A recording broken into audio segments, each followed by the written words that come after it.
হঠাৎ করে 999 একটি ফোন আসে, বাবাকে হত্যা করেছি, আপনারা দ্রুত আসেন এবং লাশ নিয়ে যান। এরকম একটি হৃদয় বিদারক ঘটনা ঘটে গতকাল সাভারের মজিদপুর কাঁঠালবাগান এলাকায়। পুলিশ এই ফোন পেয়ে দ্রুত সেখানে চলে যান এবং মেয়েকে এবং মৃত বাবাকেও তারা নিয়ে আসেন। বিষয়টা এরকম, সেই মেয়ে দিনের পর দিন, বছর পর বছর নিজের বাবা দ্বারা ধর্ষণের শিকার হয়ে আসছিলেন। এরকম একটি নোংরা কাজ দিনের পর দিন, বছর পর বছর বাবা করে আসছিলেন। মেয়ে কাউকে বলতে পারছিল না, কাউকে সইতে পারছিল না। অতিষ্ঠ হয়ে 2022 সালের নাটোরের সিংড়া থানায় ধর্ষণ মামলা দায়ের করলে অনেক দিন বাবা সেখানে জেলও খাটেন। জেল খাটার পরও বাবা বের হয়ে আসেন। বের হয়ে আসে আবার সেই তার যে 85 কাজ, সেটাতে সে আবারও শুরু করে। ভাবা যায় এরকম জঘন্য একটি কাজ। গতকাল বৃহস্পতিবার এরকম একটি কাজ করেছিল বাবা। মেয়েকে ধর্ষণ করার পরে মেয়ে আর সইতে না পেরে বাবাকে একের পর এক ছুরিকাঘাতে হত্যা করে। এবং তখন লাইভ চলছিল, ভিডিওগুলো সমগ্র বাংলাদেশের মানুষগুলো দেখছিল। এবং মেয়ে বলছিল যে জীবনটাকে শেষ করে দিয়েছে, ধর্ষণ করে দিয়েছে। নিজের বাবা হয়ে মেয়ের প্রতি এরকম লালসার শিকার হওয়াটা আসলে অত্যন্ত জঘন্য এবং নোংরা কাজের চেয়েও যদি নোংরা কিছু থাকে সেটা। শুধু তাই নয়, বছর পর বছর বাবা মেয়েকে ব্ল্যাকমেল করে আসছিল এবং ধর্ষণ করে আসছিল। কারণ ধর্ষণের অনেকগুলো ভিডিও বাবা সে রেখে দিয়েছিল এবং মেয়েকে বারবার ব্ল্যাকমেল করছিল যে তাকে যদি এরকম কাজ করতে দেওয়া না হয় তাহলে তাকে ভাইরাল করে দেওয়া হবে। মেয়ে চোখ লজ্জা সমাজের ভয় হলো, বাধ্য হয়ে হলো এরকম কাজ করতে দিয়েছিল বছর পর বছর। কিন্তু যখন এটা অতিরিক্ত হয়ে যায়, যখন আর কোনো কুল কিনা দেখা যায় না, তখন মেয়ে বারবার বলতে থাকে যে আমাকে ভাইরাল করে দিবি, ভাইরাল করে দিবি, ভিডিওগুলো কোথায়। ভাবা যায় এই সমাজের মানুষ কতটা নিচে নেমেছে। ভাবা যায় বাবা নামক যে শব্দটা কতটুকু কলঙ্কিত করেছে। সত্যি অত্যন্ত কষ্টের, অত্যন্ত ঘৃণা ভরা একটি কাজ হচ্ছে এই জঘন্যতম কাজ।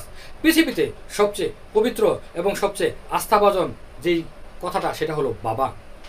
বাবার বুকটা হচ্ছে এমন একটি বুক, মায়া মমতা, স্নেহ, ভালোবাসা সব কিছু ভরপুর আস্থার একটি জায়গা হচ্ছে বাবার বুক। আর সেই বাবা যদি এরকম খারাপ কাজ করে তাহলে মেয়েরা যাবে কোথায়? এরকম বাবাদের জন্য আজকে সমাজ কলঙ্কিত।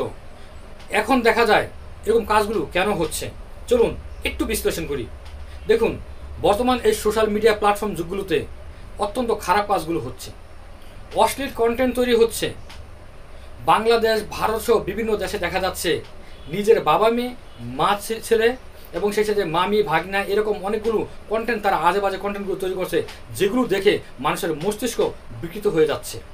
শুধু তাই নয়, টিকটক প্ল্যাটফর্মে আপনারা অনেক কিছু দেখতে পাচ্ছেন। শুধু টিকটক না, ইউটিউব প্ল্যাটফর্মগুলো শর্ট ভিডিওতে যে সমস্ত নোংরা কাজগুলো দেখা যাচ্ছে, যে সমস্ত ভিডিওগুলো দেখা যাচ্ছে, সত্যি অত্যন্ত জঘন্য।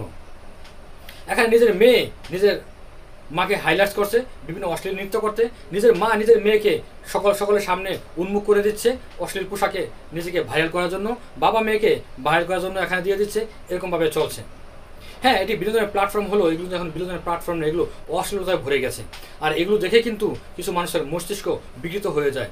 আর সাধারণ হিসাবেই খারাপের সাথে চললে মানুষ খারাপই হয়। ওই যেই বাবা আজকে মারা গেল, যে মেয়ে বাধ্য হয়ে ধর্ষণের শিকার হয়ে বছর পর বছর ধর্ষণের শিকার হয়েছিল, যে দুঃখে বাবাকে হত্যা করলো, এই বাবার সাথেও অনেক বন্ধু নিশ্চয়ই চলাফেরা করেছে, তারাও নিশ্চয়ই এই সঙ্গ দোষে অঙ্গ নষ্ট করেছে, হতেই পারে তাদের সাথেও আরও মানুষ চলাফেরা করেছে। সত্যি কথা বলতে কঠিন শাস্তি বিধান রাখা উচিত বাংলাদেশে, বাংলাদেশ সহ না যে কোনো দেশই। আর হ্যাঁ, অবশ্যই এই সমস্ত প্ল্যাটফর্মগুলোতে কঠিনভাবে নজর রাখা উচিত, কঠিন থেকে কঠিনভাবে নজর রাখা উচিত। প্রয়োজন হলে এগুলো বন্ধ করে দেওয়াটা উচিত। যদি এরকম কন্টেন্ট তৈরি করা হয় তাহলে অবশ্যই ব্যান করে দেওয়া উচিত। আর এরকম কন্টেন্ট তৈরি করলে সঙ্গে সঙ্গে সেই সংশ্লিষ্ট জেলা হোক, থানা হোক, সেখানে পুলিশ সঙ্গে সঙ্গে যেন সেখানে চলে যায়, সেই কন্টেন্ট ক্রিয়েটর ধরে নিয়ে আসে, সকলের সামনে গরম থেরাপি দেয়। দেখবেন তাহলে মানুষ ভালো হয়ে যাবে, এরকম বিকৃত মস্তিষ্ক আর তৈরি হবে না। সবার আগে যেখানে চোখ দিতে হবে সেখানে হলো নিজের সন্তানকে অবশ্যই ভালোভাবে মানুষ করার চেষ্টা করুন এবং নিজেও কিছুটা ভালো হওয়ার চেষ্টা করুন। আর হ্যাঁ, এই সমস্ত কন্টেন্ট থেকে অবশ্যই দূরত্ব বজায় রাখুন। সরকার উচিত এই সমস্ত কন্টেন্ট যেই জেলায় যেই থানায় তৈরি হয় দ্রুত সেখানে সেই কন্টেন্ট ক্রিয়েটর ধরে এনে থেরাপি দেওয়া উচিত। দেখবেন এই সময় কন্টেন্ট তৈরি হবে না, বাজে দিকগুলো মানুষের মাথায় আসবে না, আর দেখবেন অবশ্যই এই সমস্ত কাজও হবে না। সকলে ভালো থাকবেন। আর হ্যাঁ, পৃথিবীর সকল বাবা মা এবং মেয়ে ছেলে যারা আছেন তারা অবশ্যই ভালো থাকুন, সুখে থাকুন, শান্তি থাকুন। আর এই সমস্ত ঘটনা অবশ্যই জাতির জন্য লজ্জাজনক এবং সবচেয়ে লজ্জাজনক।